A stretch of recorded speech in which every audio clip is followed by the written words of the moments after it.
Hello everybody and welcome back to the channel. And on this channel we talk about all things fandom and we talk about them in a positive way. This is Throwback Thursday, so we're going to give you a new bit of fandom news and then talk about a movie from back in the day that I recommend. So today's topic is the Munsters 2022 Rob Zombie. Is it worth it? And then our throwback movie review will be the Munsters TV show. So let's jump into it. Okay, so basically you have this scenario where this movie takes place before the events of the series. So right there, you have no Marilyn Monster and you have no Eddie Monster.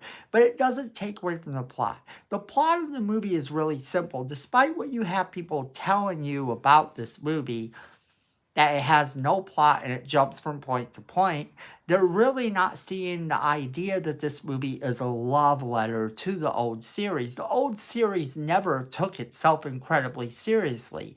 If you're looking for ha-ha, funny jokes, you're going to be really saddened by this movie because it doesn't play like that. The idea of the Munsters being funny was always about the physical comedy or kind of the idea that the Munsters didn't look like normal people. Now, the thing of that is that since we're seeing the events unfold, we get to see Herman Munster created. We get to see Lily Munster dealing with her dad, who lives with her, or she lives with him. And the brother, Lily's brother, actually owes money to a lot of people. One of the people he owes money to is actually an ex of the Count, of Grandpa Munster. And she wants to get revenge by stealing the castle. All she needs is a signature. Well, he goes to try to get the signature, and the answer is no. So he has to come up with another idea. In the meantime, Herman Munster starts to become this rock star comedian, starts to get kind of famous. At least in Transylvania. Lily Munster's going on dates with the likes of Nosferatu and all of this. So Richard Brake plays the part of Count Orlok, aka Nosferatu. And he does an amazing job at it. He's very funny. He also plays the creator of Herman Munster. So look for him in that part. What's cool about that actor is he has a list of stuff on his IMDb page that you may not even know he was part of, that showcases that he can also make fun of things as well as be serious. After all, he played the Night King in Game of Thrones. And then as Grandpa Munster, you have a great character actor in Daniel Roebuck, who is kind of one of the stars of the movie. He really nails the part of Grandpa Munster and makes you really like the character. Now, it takes a while to kind of warm up to his performance because he does play it a little straight at first, but once the jokes that he tells kind of starts to kick in, he provides some of the more easy to laugh at moments in the movie. And it's a tribute to his long IMDb page himself of being such a great character actor and being in things like Lost. Now, in Lost, he actually got blown up with dynamite. But no such thing here. He actually does a wonderful job. And then you have Jeff Daniel Phillips as Herman Munster. Now, I've heard a lot of criticisms about his performance as Herman Munster, that he doesn't have the voice for it or the performance level for it, that he's not that good of an actor. He actually does a pretty good job here. And if you're not comparing him to the uncomparable Fred Gwynne, then you will find that he does okay. You're never going to replace Fred Gwynne. Believe me, they tried. In the Munsters today, they actually had another great actor attempt to play the part, and even he failed. And if you're still not convinced that you can't replace Fred Gwynne, then think about this. Edward Herrmann actually got to play Herman Munster in Here Come the Monsters, a made-for-television movie that they were hoping would revive the series, and even he failed to meet with the same level of success in the part that Fred Gwynne gave. Fred Gwynne was pretty amazing in that role and is irreplaceable. Now, then we have to talk about Lily Monster, because the idea that you have Lily Monster and she's played by Sherry Moon Zombie, there's all this hate instantaneously for it. And one complaint that I heard, I have to kind of call out, because someone said their hands are always doing this. You know, she's always got her hands up. Well, if you actually watch the old TV show, that is very much the way Yvonne DiCarlo played the part of Lily Monster. It's something that you don't really notice, that maybe is more noticeable now in a newer movie. But the performance is still there. And actually, I think Sherry Moon Zombie probably gives one of her better performances as Lily Monster. It's a nice little movie that doesn't have much of a plot, but it's that not having much of a plot that makes it fun. Just turn off your mind and go and enjoy the movie for what it is, because I'm sure you'll come out and have a good time, as long as you appreciate the love letter that it is to the original Munsters, because it really does act like that movie without the laugh track. And what good would it be to talk about the Munsters movie without talking about the original series, which we've kind of done throughout this video.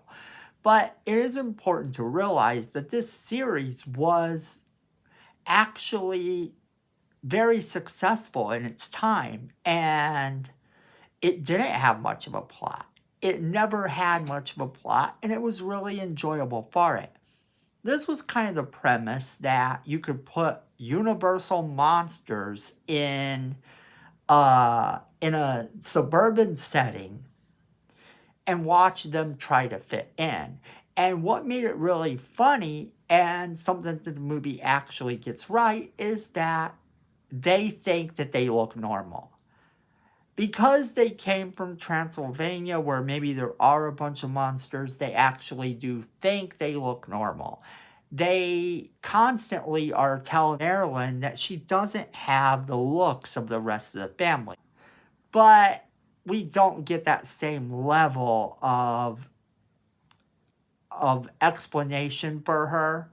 Now, the character of Eddie Munster was supposed to be this kind of Leave It to Beaver character, only a little werewolf. And he doesn't have a lot to do in the series, but sometimes it actually revolves around him, and what he does when you give him the limelight is funny. Butch Patrick does an amazing job in the part. And I think that that is really important to note, that he was one of the better child actors of the time on sitcoms. But the show is very fast paced, because it's only a half an hour, and the movie has to expand all this time. Now, I think that the show actually is funnier than even the movie, but I do actually recommend you watch both. And watch the show if you've never watched it, because if you can get through the first episode of the show, which is Munsters Masquerade, you're going to kind of know how this movie's going to go. Basically, in the pilot of the series, Munsters Masquerade, Herman Munster and Lily Monster are invited to a party, but it's a masquerade party thrown by Marilyn Monster's new boyfriend's parents. And of course, what ensues is actually quite funny, because they're trying to put on costumes to hide their appearance because it's a masquerade party, and the other people are trying to look scary or this or that. And the father actually dresses up like Frankenstein. So when Herman Munster comes to see him and talks to him, finally gets to meet him, he goes, "Oh, it's such a shame that you didn't find a mask to your own masquerade party," which the guy takes as an insult. A whole bunch of things that the monsters do at the party are taken as complete insult, and it becomes the very thing that you can expect in the series. So I give the movie 3 stars out of 5 because I think it is worthwhile and it is a funny movie if you enjoy that type of comedy, if you enjoy the series itself. Now, the series I have to give 4 out of 5 stars because I actually have watched this series in its entirety a lot more than once over the course of years. I actually first saw it on Nick at Night and then started watching it on Tubi and some of that. So I do have a soft spot in my heart for it that I feel some people who have reviewed the movie really don't have. Now, that being said, I want to know what you guys think. Okay, so let us know what you think in the comments below. And share this video with all of your friends so they can be a part of the conversation too. And then Miko says we need more subscribers, and Miko wouldn't lie to you. So go ahead and hit that subscribe button. Make sure that you hit that notification bell so you don't miss a single video. Like this video because it's free. YouTube likes it and we love it. And it helps the channel. And then at the end of the day, friends, fandom is family.